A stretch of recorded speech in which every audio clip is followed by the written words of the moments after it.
All right.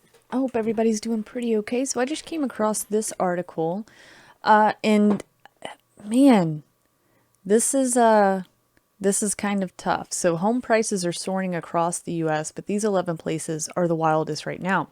Now, most of us probably aren't concerned with these 11 places, but what I found interesting about this, whenever I first saw the headline, I thought, well, I wonder where those places could be because I don't live in a high traffic sort of area, right? I actually live in a really small town, and we've noticed even over the past year that prices around here for homes are escalating. And if you're wondering, I mean, and this was happening whenever we were looking for our home as well, but now it actually seems to be just the going rate, right?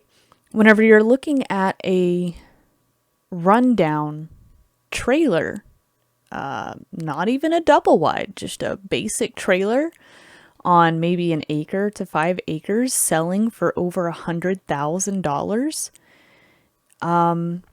That's getting a little bit crazy, right? So check this out. The National Association of Realtors, the NAR, found that home prices increased in 99% of the 183 U.S. metropolitan areas it tracked during the first quarter of 2021.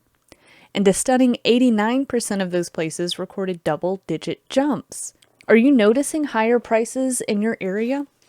Is it recently? Has it just been over this year? Do you think it's because of the virus that's going around? Maybe people just trying to get out of their larger areas. Maybe people need to move into bigger cities to be able to get a job.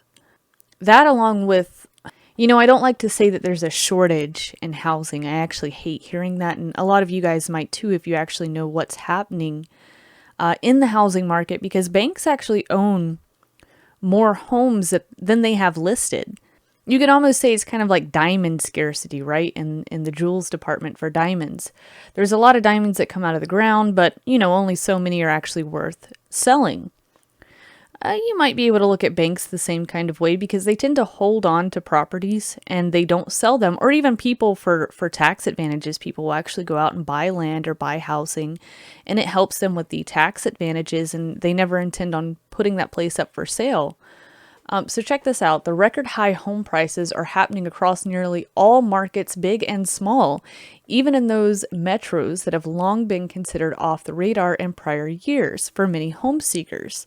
So I find this to be pretty interesting here, especially because there's so many people trying to get out, they're trying to get out of the nest, do things on their own, act like an adult, right? And there is some incentive there because the interest rate is a little bit enticing, but for a lot of people right now, it's not the best time to get into a home. So you almost have to wonder, is it possible that there's a good bit of FOMO going on here, a fear of missing out?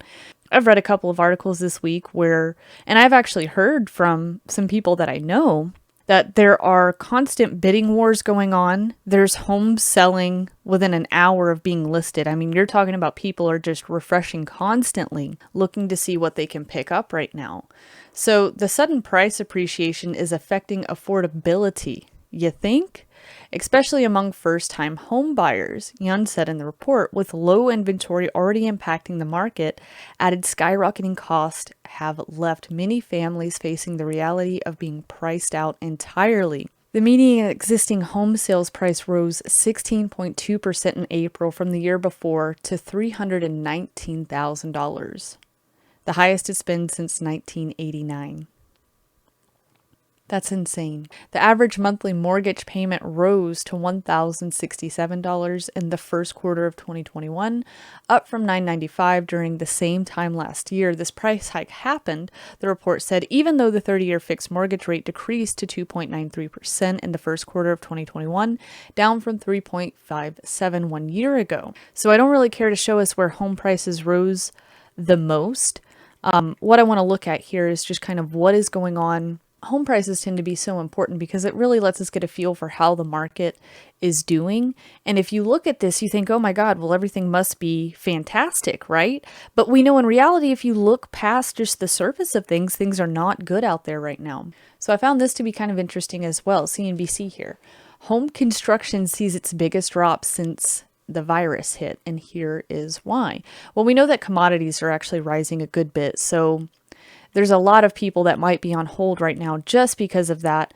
So I actually know of a couple of people that are trying to build homes right now, and they've kind of put things on pause for the moment. I do know some people that were scared that the price of these commodities, such as lumber, might continue going up, and they went ahead and pre-bought some items, but they don't really know what's going to happen because you can't just necessarily build a house overnight, right?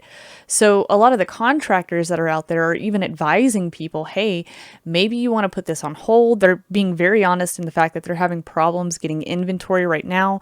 Now, some of this could be just the lazy factor on they don't want to do it, but I would think that if you're in construction, you want to be able to make this happen because this is how you make your money. This says, despite a historic shortage of homes for sale, which we just talked about that. I don't know if there's a real shortage of homes necessarily. There's just only so many on the market right now. Home builders are actually slowing production, handcuffed by skyrocketing commodity prices and shortages of land and skilled labor. Now, whenever I read about this skilled labor section here, I chuckled a little bit. And here's why. With all the stimulus that's been going out and the unemployment benefits that are out there, of course you're going to have difficulties finding skilled labor. People have actually decided, why go out and work for the money when I can just get it for free, right? When they're depending on the taxpayer, and most people should know this, you are depending on the taxpayer to bring in that sort of money. So I don't know if this is going to change. It does kind of irk me a little bit. It upsets me. A lot of people have actually found out that they could make more money off of this stimulus and even the unemployment benefits that we have now. And something here needs to change, or we're going to continue to have these problems. I've been told that, the commodity prices, they've been kind of fudged with, and there's not any kind of real shortage. And I would say yes and no to this, because when your skilled labor isn't showing up because they can get free money just sitting at home, then yeah, there actually could be a reason, or a legitimate reason, to not be able to get the commodities that you would normally need. It's just kind of sad. So single family housing starts dropped more than 13% in April compared with March, the US Census reported Tuesday. That's the sharpest decrease since last April when the virus shut down the economy. I mean, you can say whatever you want, whether the commodities are, there's really a shortage in these items, or maybe some things are being tampered with. Maybe they want, if it was on purpose, maybe it was to bring up home prices, but you get to a point where even if interest rates are low, people cannot afford to be in these homes. I'm not sure if things are still the same right now, but 2-3 years ago, well, really we were looking for a home for a long time. We were looking for a home for over 4 years, and we wanted to wait to buy a home. We were the millennials in mom's basement. Now we were paying rent, but we were, the millennials in mom's basement. And the reason being for that is because it made more sense to stay at home, because you're living on your mom's house. You kind of get a bit better pricing for your rent for being there. If we went out anywhere else, we would be spending more on rent than we would be getting a mortgage, which is, to me, that doesn't really make sense, because if I'm renting a spot, I have no control over my home, then I feel like I'm just throwing money into the trash. A lot of people feel oppositely, and that's okay if you feel the opposite. I just don't really see the point in renting when a mortgage could be cheaper. Now, the easy thing about rent is, you can get in and get out almost whenever you want. With a mortgage, you're stuck for 30 years. So even with interest rates being really, really low, let me actually fix this up so you can see it a little bit better. Insanely low, actually. I'll make this just a little bit smaller. So this is the 30-year fixed rate mortgage average in the United States, right? Whenever you look at this graph, you can actually just tell, they really, really can't afford to bump these things up. But if we continue to see, inflation go crazy, I guess that this is the only solution the Fed might have to fix that, is to just increase interest rates. But obviously you see when we go up too high, it will crash right back down. People can't afford that. We're stuck in this locked system. It's just tough to look at. I mean, even if we go back to, let's see, does this get me around 2008? So here's 2008, right? Here's where things are leading up, come back down. we cannot sustain what we're doing. It's actually pretty sad to see. I don't want interest rates to go up, though. I'm sure most of us don't. But as you can see here, we can't go above a certain threshold or it will come tumbling right back down. You know, typically interest rates, playing around with that seems to be a very temporary thing, and it seems like even if they make rates go lower right now, people just can't afford to get in. Normal everyday people, I would really love to know who's buying these homes, because normal everyday people can't afford to get in right now. It's not happening. Whenever you look at millennials, it's not happening. And I don't understand how this continue when there's still people that haven't gotten their jobs back yet. Or maybe we're talking about those, lazy people that don't care to go back to work for the moment. But I just wanted us to look at this. I want to know how many people out there are looking to get into a home.